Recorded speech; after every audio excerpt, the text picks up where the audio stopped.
Tuhan katakan dusta. Tak apa Tuhan berdusta. Pohon-pohon itu tumbang karena sudah lapuk dan tua. Meskipun semua bersaksi, kayu itu putus rapi bekas gergaji. Bahkan ada nomornya pula. Tak apa, karena Tuhan adalah penguasa yang membuat putih jadi hitam. Dan yang membuat hitam menjadi putih jua. Tak apa Tuhan berdusta. Bencana bandang kayu gelondongan itu hanya seram di dalam TV dan medsos saja. Meskipun dunia bersaksi dahsyatnya petaka. Kampung hilang, jembatan hancur, kota-kota terkurung, nyawa hilang dan bayi lapar. Berminggu-minggu lamanya tak ada yang menyapa. Tak apa, karena Tuhan adalah penguasa. Tak apa Tuhan katakan, ini hanya bencana biasa saja.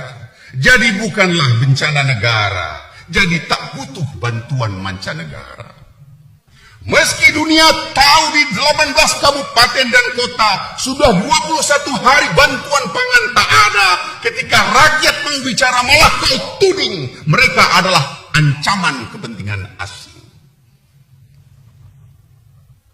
Tuhan bilang, tenang, semua tersedia. Tapi itu hanya kata-kata. Sudah berminggu-minggu lamanya BBM langka, gas langka, komunikasi macet, spekulan menaikkan harga, dan rakyat tidak lagi bisa berbuat apa-apa. Masih juga kau katakan semua baik-baik saja. Sementara di Benar Meriah rakyat berjalan ratusan kilo menjual cabai merah ditukar beras untuk selamatkan nyawa anak-anaknya. Tak apa kalian bisa bicara suka-suka karena kalian penguasa dan kami hanya jelata, tapi kalian lupa. Ini adalah zaman di mana dusta direkam dalam ingatan semesta. Dan ketika ia diputar ulang sebagai fakta, maka kalian tak akan bisa lagi berdusta. Tak apa. Tak apa Tuhan terus-menerus berdusta.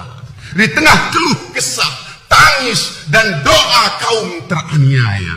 Doa mereka akan menggetarkan pintu eras di mana Tuhan bertahta. Tak apa Tuhan terus berdusta, karena Tuhan adalah penguasa. Yang putih bisa kalian hitamkan dan yang hitam bisa kalian putihkan. Kami rakyat biasa hanya memiliki doa. Dan doa ini adalah doa ribuan jiwa, doa jutaan jiwa, perlahan menjadi miliaran doa yang akan menggerakkan tangan Tuhan, mengunci mulutmu sampai tak lagi bisa berdusta. Aceh, Desember 2025.